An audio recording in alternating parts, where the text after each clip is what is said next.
وأشهد أن محمدا عبده ورسوله يا أيها الناس اتقوا ربكم الذي خلقكم من نفس واحدة وخلق منها زوجها وبث منهما رجالا كثيرا ونساء واتقوا الله الذي تساءلون به والأرحام إن الله كان عليكم رقيبا يا أيها الذين آمنوا اتقوا الله وقولوا قولا سديدا يصلح لكم أعمالكم ويغفر لكم ذنوبكم ومن يطع الله ورسوله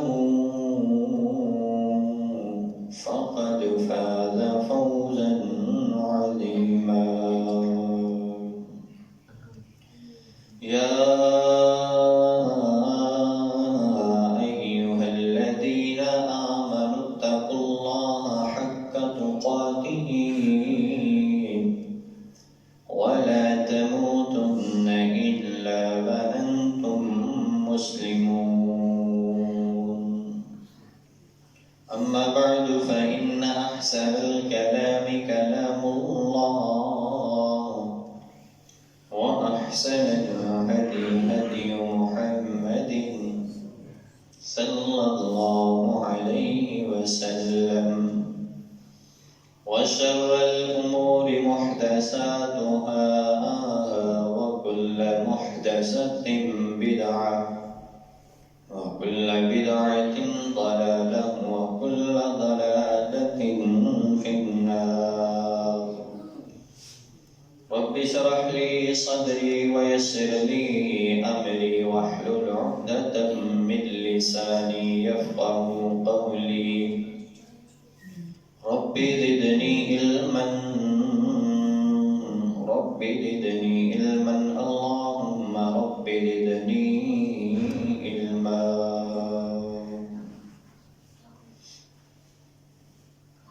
الحمد والسلام اللہ وحدہ لا شریک لیے ہیں جو ساری کائنات کا خالق مالک رازق داتا مشکل کشا اور حاجت روا ہے۔ درود و سلام ہو امام الانبیاء حبیب کبریا جناب محمد الرسول اللہ صلی اللہ علیہ وآلہ وصحبہ وبارک وسلم کی ذات اقدس پر۔ حضرات ذمہ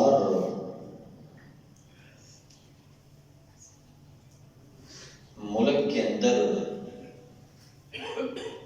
سیاسی سرگرمیاں آج کل عروج پہ ہیں اور اس کی ایک وجہ وہ چند دن بعد الیکشنز کا انعقاد ہے۔ ہر شخص ہر امیدوار اپنے آپ کو عوام کے سامنے پیش کر کے مدح سرائی کر رہا ہے اور کچھ پارٹیوں کے ماننے والے فالوورز بیجا ان کی تعریفوں میں پل باندھتے چلے جا رہے ہیں۔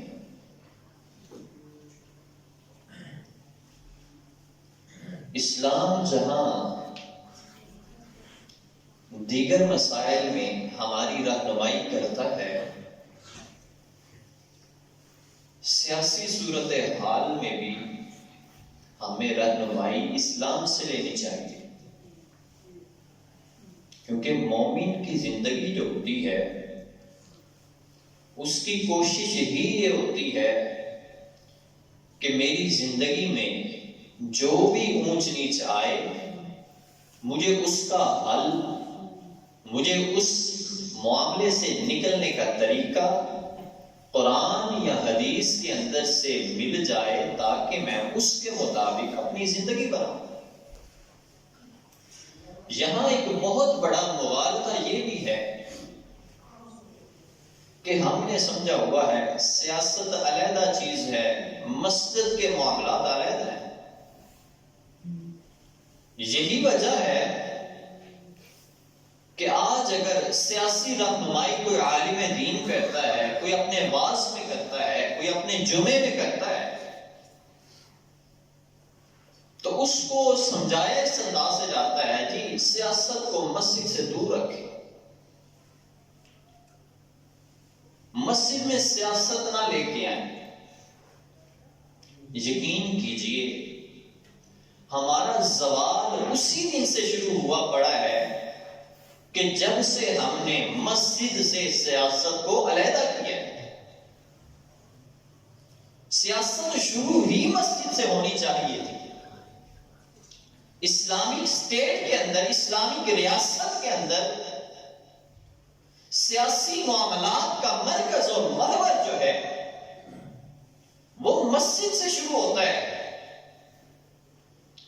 ہم نے مسجد سے علیحدہ کر کے کنال دو کنال کے دفاتر بنا دیے، حالانکہ عہد نبوی صلی اللہ علیہ وآلہ وسلم میں دیکھا جائے، رسول اللہ صلی اللہ علیہ وآلہ وسلم کے زمانے میں دیکھا جائے تو سیاسی ساری سرگرمیاں مسجد نبوی کے صحن کے اندر انجام دی جاتی۔ کسی پہ حد لگنی ہوتی، کوئی عدالت قائم ہونی ہوتی، کسی کا فیصلہ کرنا ہوتا، کسی خلیفہ کا انتخاب کرنا ہوتا، یہ ساری سرگرمیاں مسجد سے شروع ہوتی۔ اور بہت بڑی وجہ مسجد میں شروع ہونے کے بعد یہ بھی ہوتی تھی کہ جب اللہ کے گھر میں آ کے لوگ ان معاملات کو دیکھتے ہیں پھر اللہ رب العزت کی خصوصی رحمتیں بھی شامل حال ہوتی ہیں۔ میں یوں کہوں تو کوئی کم نہ ہوگا بات کو کہ ملک کا صدر جو ہے اس کا دفتر مسجد ہونا چاہیے، ملک کا وزیر اعظم جو ہے اس کا جو دفتر ہے در حقیقت مسجد ہونا چاہیے۔ دفتر کے اندر علیحدہ ایک کونے میں مسجد نہیں، مسجد کے اندر اس کا دفتر ہونا چاہیے تاکہ اسے پتا ہو میں جو بھی کام کر رہا ہوں، میں جو فیصلے کر رہا ہوں، جو اقدامات کر رہا ہوں، اللہ کے گھر میں بیٹھ کے کر رہا ہوں۔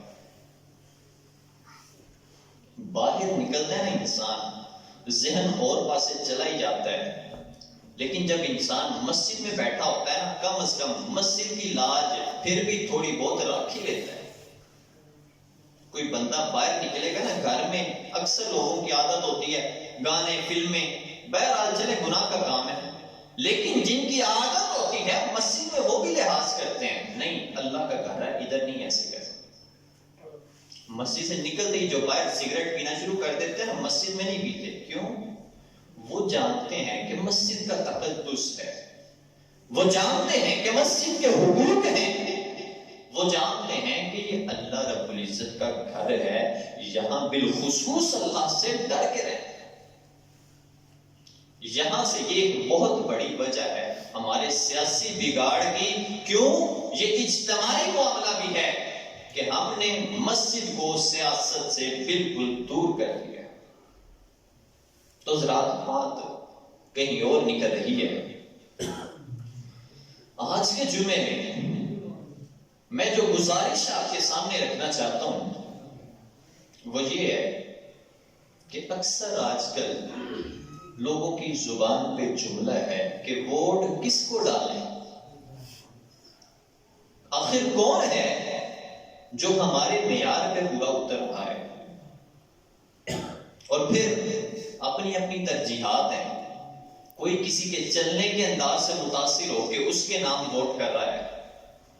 کوئی کسی کو تجربہ کار سیاسی رہنما کہہ کے اس کے نام ووٹ کر رہا ہے.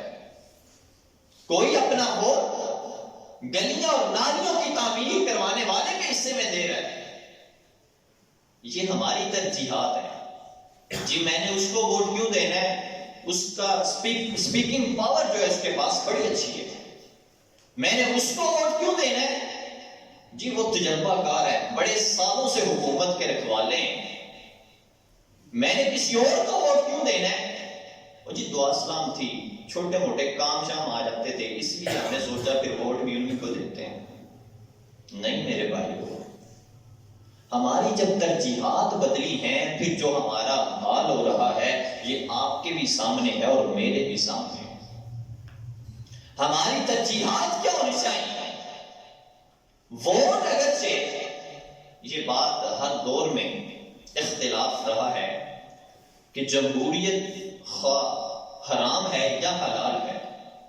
اگرچہ اسلامی نظام حکومت میں خلافت کو پرموٹ کیا گیا ہے، لیکن اگرچہ چاہتے ہوئے یا نہ چاہتے ہوئے جمہوری نظام ہمارے حوالے ہے، تو اب اس جمہوری نظام کا حصہ رہتے ہوئے ہم نے اس ملک میں دین کی، اسلام کی خدمت کس انداز سے کرنی؟ تو میرے بھائیوں، چند گزارشات آپ احباب کے سامنے بیان کرنا چاہتا ہوں کہ جو ایک لیڈر کے اندر، ایک امیدوار کے اندر، ایک رہبر و رہنما کے اندر موجود ہو، آنکھیں بند کر کے اس کو ووٹ دے دیجئے گا. حضرات اگر ان میں سے کسی ایک بھی چیز کے اندر نقص پایا جائے، کسی لیڈر کے اندر کسی ایک بھی صورت کے اندر خامی پائی جائے، اللہ کی قسم وہ شخص آپ کے اور میرے ووٹ کا حقدار نہیں ہے.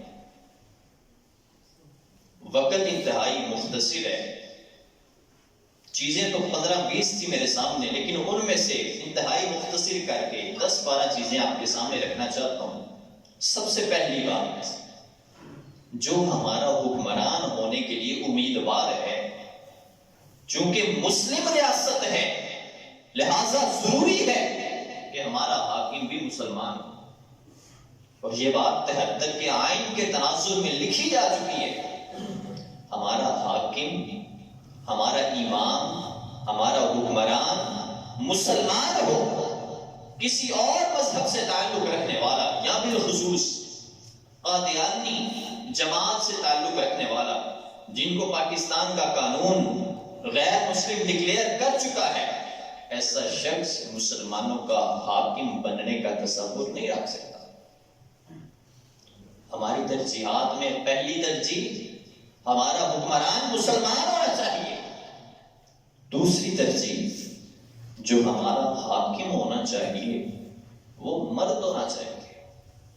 سیاسی صورتحال، سیاسی معاملات، یہ تمام تر معاملات کو لے کے چلنے کے لیے لازم شرط ہے کہ وہ شخص مرد ہونا چاہیے. عورت کی حکمرانی اسلام نے اس کی حوصلہ شکنی فرمائی ہے. قرآن کہتا ہے الرجال قوامون علی النساء. کامیابی تب انسان کو حاصل ہوتی ہے جب قرآن کے احکامات کو مانے. آسمان کا رب کہتا ہے ہم نے مردوں کے اندر یہ صلاحیت رکھی ہے کہ عورت کے اندر وہ صلاحیت نہیں پائی جاتی، لہذا مرد عورت کے اوپر حاکم ہے.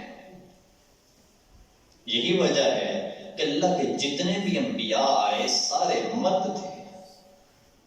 اس کے بعد نبی صلی اللہ علیہ وآلہ وسلم کی نبوت کو قبول کر لینے کے بعد، آپ کی وفات کے بعد خلفاء کا نظام آیا. جتنے بھی خلفاء بنے سارے کے سارے مرد تھے. کیوں؟ اسلام سختی سے منع کرتا ہے عورت کی حکمرانی.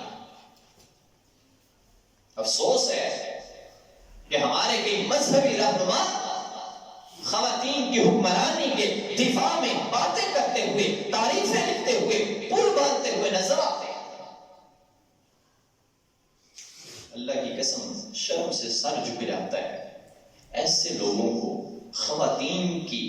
تعریف کرتے ہوئے، خواتین کی اقتداء میں رہتے ہوئے جو سارا دن بات قال اللہ و قال رسول کی کرتے ہیں. اللہ کے رسول صلی اللہ علیہ وآلہ وسلم کی صحیح حدیث ہے، حوالے کا ذمہ دار ہوں. اللہ کے رسول فرماتے ہیں وہ قوم کبھی بھی فلاح نہیں پا سکتی جس قوم نے اپنا حاکم عورت کو منتخب کر لیا ہے. لیکن ہمارا المیہ پتہ کیا ہے؟ ووٹ اسی پارٹی کو دینا ہے، بے شک مرد کھڑا ہو یا عورت کھڑی. نہیں میرے بھائیوں، کوئی سیاسی بصیرت میں اسلام کو بھی لے کے آئیے، اسلامی تعلیمات کو بھی سامنے رکھیے، پھر دیکھیے کہ ہم چاہتے کیا ہیں اور ہو کیا ہے، اسلام کا تقاضا کیا ہے. سب سے پہلی بات وہ مسلمان ہونا چاہیے، دوسری بات وہ مرد ہونا چاہیے، تیسری بات، اور یہ شاید چراغ لے کے ڈھونڈنے سے بھی نہ ملے، وہ یہ ہے کہ ہمارا حاکم بننے کا اہل وہ ہے جو عالم دین ہو. حضرات جو حاکم ہوتا ہے، اسلامی ریاست کا سربراہ ہوتا ہے، وہ عالم دین ہوتا ہے. اسے پتا ہوتا ہے کس موقع پہ کب کون سی اور کیا بات کرنی ہے جو مجھے قرآن اور حدیث سے متضاد نہ بنا دے. لے کے نکلیے چراغ، لے کے نکلیے دیے، ڈھونڈیے ایسے چہروں کو جو سیاسی سرگرمیوں میں ملوث پائے جاتے ہیں، جن کے نعرے لگاتے ہوئے میرے اور آپ کے گلے خشک ہوتے ہیں. ان کو اللہ کی قسم نماز کے ترجمے بھی نہیں آتے. اسلام ہم سے تقاضا یہ کرتا ہے کہ قوم کا امین جو ہے، قوم کا امام جو ہے، قوم کا حاکم جو ہے، وہ جب عالم دین ہوگا، دین کی سمجھ بوجھ رکھنے والا ہوگا، قرآنی مسائل کو جانتا ہوگا، حدیث کو جانتا ہوگا، اسے پتا ہوگا کون سے فیصلے کرنے اور کون سے نہیں کرنے. حضرات، حاکم عالم دین، یہی وجہ ہے کہ اللہ کے رسول صلی اللہ علیہ وآلہ وسلم خود حاکم بھی تھے، عالم دین بھی تھے. اللہ کے رسول کے بعد جناب صدیق اکبر رضی اللہ تعالی عنہ، ان کے ہاتھ میں سیاسی باغ دوڑ آئی. یہ ایسے خلیفہ تھے جو خلیفہ بھی تھے اور جمعہ بھی پڑھایا کرتے تھے. حضرات پھر عمر فاروق ہوئے، عثمان ذو النورین ہوئے، علی المرتضیٰ ہوئے، جتنے بھی مسلمانوں کے خلیفہ بنے، تمام کے تمام جمعے بھی پڑھایا کرتے تھے، نمازیں بھی پڑھایا کرتے تھے، عالم دین تھے. اللہ کے رسول صلی اللہ علیہ وآلہ وسلم کی احادیثوں کو پڑھتے بھی تھے، سمجھتے بھی تھے. ہمارے حکمران عالم دین کیا ہے، ان کو تو نماز کی پابندی کا بھی نہیں پتا. ہمارے حکمران عالم دین کیا ہے، ان کو تو یہ بھی نہیں پتا سنت اعمال کون سے ہیں. حضرات، جب عالم دین نہ ہوگا پھر ہمارے حکمران قبروں پہ جھکتے ہوئے نظر آئیں گے. جب عالم دین نہ ہوگا پھر ہمارے حکمران مندروں میں جھکتے ہوئے نظر آئیں گے، پھر ہمارے حکمران گرجا گھروں میں جھکتے ہوئے نظر آئیں گے. لیکن جب قوم کا حاکم، قوم کا رہبر اور رہنما جو ہے، وہ حاکم جو ہے عالم دین ہوگا، دین کی سمجھ بوجھ رکھنے والا ہوگا، اسے پتا ہوگا اس معاملے میں مجھے قرآن کیا کہتا ہے، اس معاملے میں مجھے شریعت کیا کہتی ہے. لیکن ہم پتہ کیا کرتے ہیں، اگر کوئی عالم دین الیکشنز کی طرف آ بھی جائے نا، پہلی بات تو یہ ہم کو پسند ہی نہیں ہے، اور مولوی صاحب تسی کدھر ہے. ہم نے سمجھا ہوا ہے یہ کام بدماشوں کا، اوباشوں کا، شرابیوں کا کام ہے سیاست، مولوی لوگ اس فیلڈ میں نہیں آ سکتے. لیکن اگر آ بھی جائیں نا، ہم ان کو ووٹ دینا پسند نہیں کرتے. او انہیں کرا آیا نا، آنا تو انہوں نہیں ہے نا، وہ نہ آئے نہیں آتا تو، لیکن آپ کا ووٹ جو ہے، آپ کے اندر جو طاقت ہے، آپ کا جو اختیار ہے، وہ تو اسلام کی سربلندی کے لیے خرچ ہو رہا ہے. حضرات، آئیے بات کو مختصر کرتا ہوں. اگلی جو خصوصیت ایک حاکم کے اندر ہونی چاہیے وہ یہ ہے کہ وہ حاکم جس کو ہمارا ووٹ جانا چاہیے وہ کردار کا پاک شخص ہو، نیک شخص ہو، صالح ہو، صادق اور امین ہو، اس کا کردار ظاہر اور باطل ایک جیسا ہو، وہ قوم کو کہنے والا کچھ اور ہو، کرنے والا کچھ اور ہو، ایسا شخص حاکم بننے کا حقدار نہیں ہے۔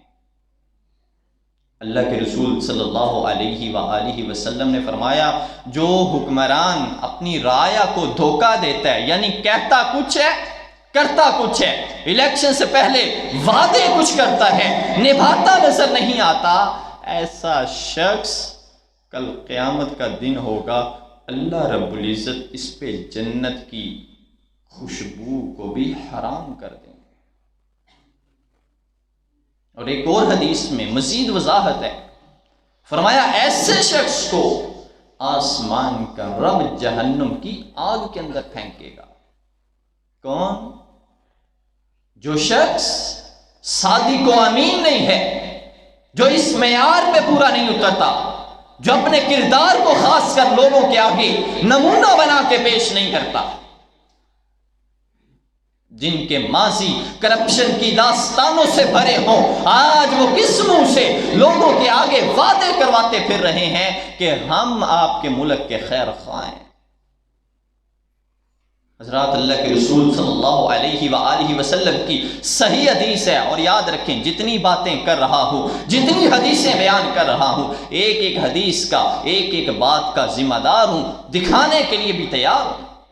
اللہ کے رسول صلی اللہ علیہ وآلہ وسلم نے فرمایا، جو شخص مسلمانوں کا امیر منتخب ہوتا ہے، حاکم بنتا ہے، اور پھر کرپشن کے کاموں میں ملوث پایا جاتا ہے، مسلمانوں کا مال اپنے ذاتی استعمال میں لے لیتا ہے، کل قیامت کا دن ہوگا، وہ شخص وہ سارے کا سارا مال لے کے اپنی گردن کے اوپر اٹھا کے اللہ کی بارگاہ کے اندر پیش ہوگا۔ اور آگے حدیث کی وضاحت بھی ہے، فرمایا اگر کسی نے اونٹ بھی لیا ہے نا تو وہ اپنی گردن پہ اونٹ لاد کے لائے گا، کسی نے بکری لی ہے وہ بکری لاد کے لائے گا۔ حضرات، یہاں کرپشن کی داستانوں سے بنگلے بن رہے ہیں، فلیٹ بن رہے ہیں، اور میں اور آپ ان کا دفاع کر رہے ہیں، لیکن ہمارا المیہ بھی پتہ کیا ہے؟ کوئی بات نہیں، کھاتا ہے تو لگاتا بھی تو ہے۔ نہیں میرے بھائیو، مسلمان ہو آپ لوگ، کس چیز کو پرموٹ کر رہے ہو؟ شریعت نے تو کہا ہے برائی کا ساتھ مسلمان کبھی نہیں دیتا، یہ قرآن کا فیصلہ ہے، مسلمان قرآن کا پابند ہے، اسلام کا پابند ہے۔ جس کام کا تعاون کر رہے ہو، اگر وہ برائی کا کام ہے، میں اور آپ بھی اس میں ملوث ہیں۔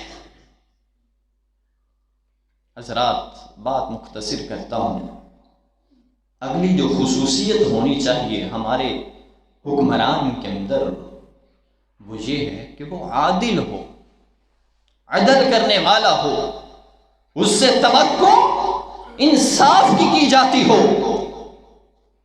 یہ کیسے کر سکتے ہیں؟ آپ اس کے ارد گرد کو جاننے والے ہوں گے، اس کے ماضی کو جاننے والے ہوں گے، یا پھر اس کی پرسنل لائف کو جاننے والے ہوں گے، تبھی آپ کو پتا چلے گا کہ یہ جو ہمارا امیدوار ہے، جو ہمارے ووٹ کی ڈیمانڈ کر رہا ہے، کیا یہ عدل اور انصاف کرنے والا بھی ہے کہ نہیں ہے۔ یہی وجہ ہے شریعت نے کہا ہے کہ جو قوم کا رہبر ہے، قوم کا امام ہے، اس کی زندگی پرائیویٹ نہیں ہے۔ وہ شراب پیتا تھا، پھر کیا جی، اس کا پرائیویٹ معاملہ ہے۔ وہ زانی تھا، پھر کیا ہے، اس کا پرائیویٹ معاملہ ہے۔ حضرات، نہیں، یہ حکمران جو ہوتا ہے اس کی زندگی پرائیویٹ نہیں ہوتی، قوم کے لیے مشعل راہ ہوتی ہے۔ قوم نے اس کا ماضی دیکھ کے فیصلہ کرنا ہوتا ہے، کیا قوم کی امانت کے لیے یہ بندہ لازم ٹھیک ہے کہ نہیں ہے۔ اس کے ماضی سے مستقبل کا اندازہ لگایا جاتا ہے۔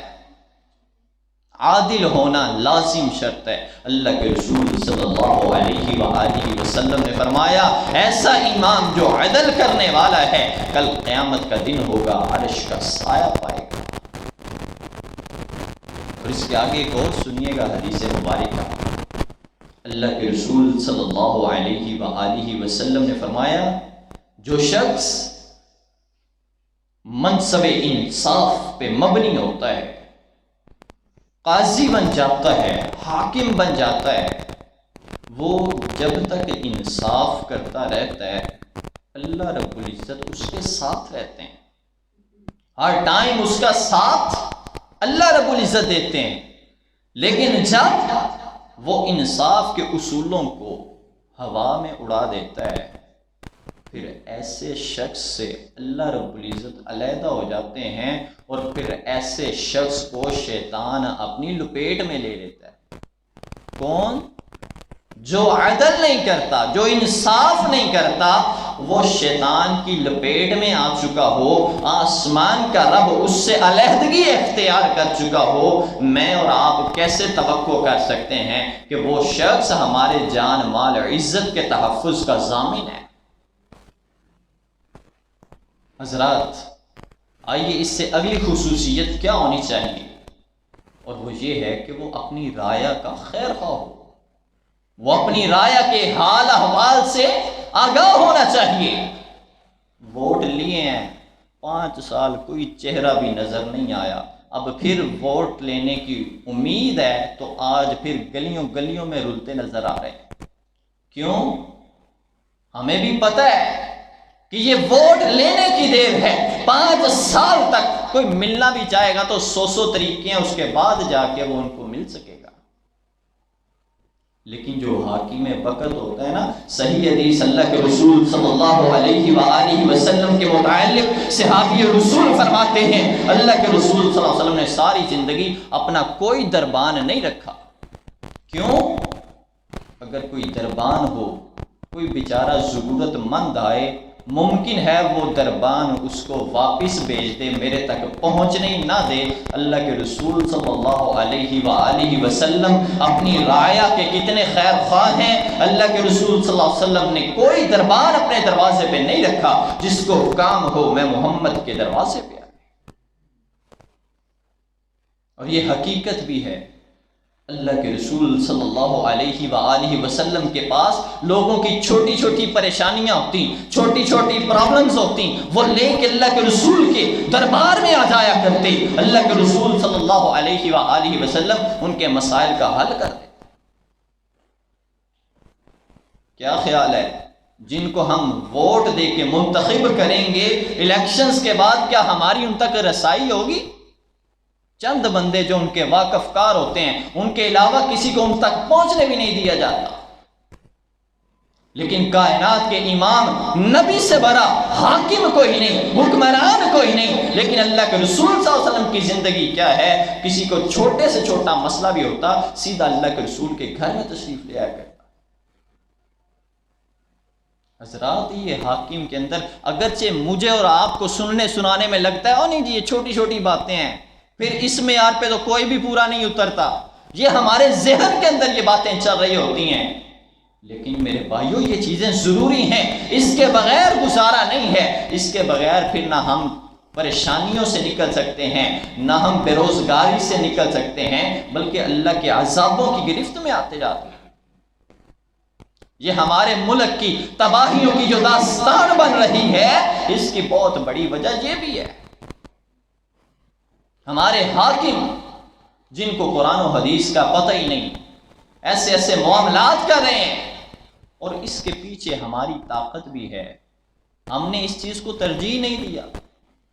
حاکم وقت کے لیے یہ بھی اصول ہے، یہ بھی شرط ہے ہمارے امیدوار کے لیے کہ اس کی زبان سے لازماً یہ بات اس کے منشور میں شامل ہو کہ ہم اللہ کے رسول صلی اللہ علیہ وآلہ وسلم کی شریعت کا نفاذ کریں۔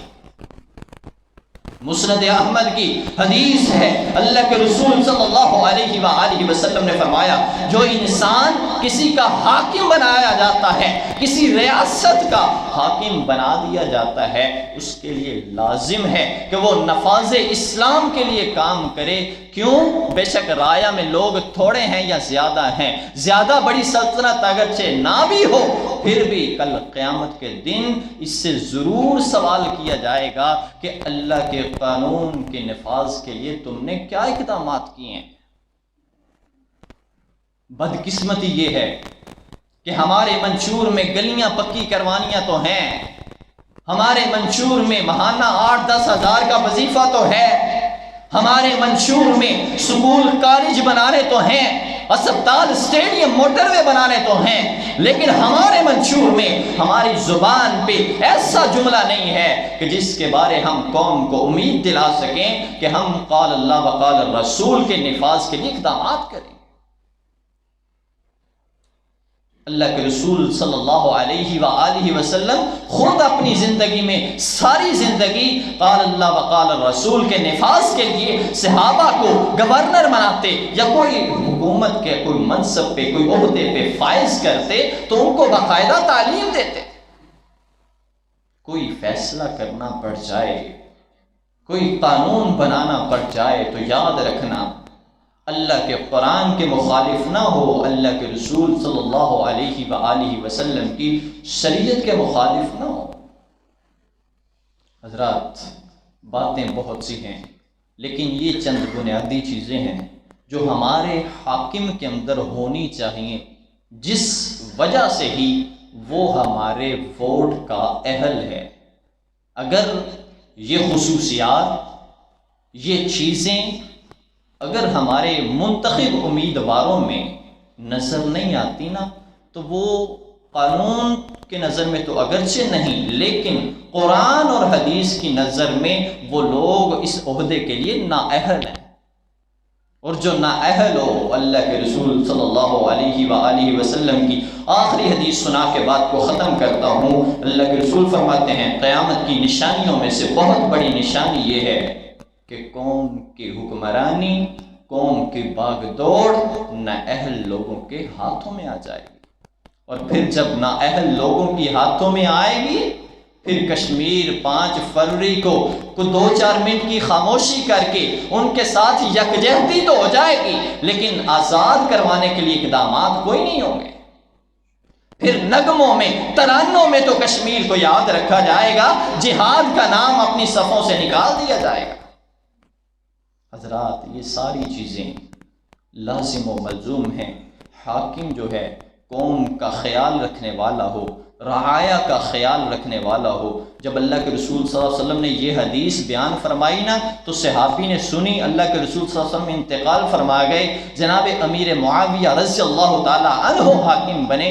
انہوں نے خاص کر ایک بندے کی ڈیوٹی لگا دی، فرمایا آپ نے آج سے میری قوم کے غریب اور غرباء کا خیال رکھنا ہے، ان کی پریشانیاں، ان کی مصیبتیں لا کر کے مجھے بتانی ہے، تاکہ میں اس منصب کا فائدہ اٹھاتے ہوئے اپنی قوم کے لیے اقدامات کروں۔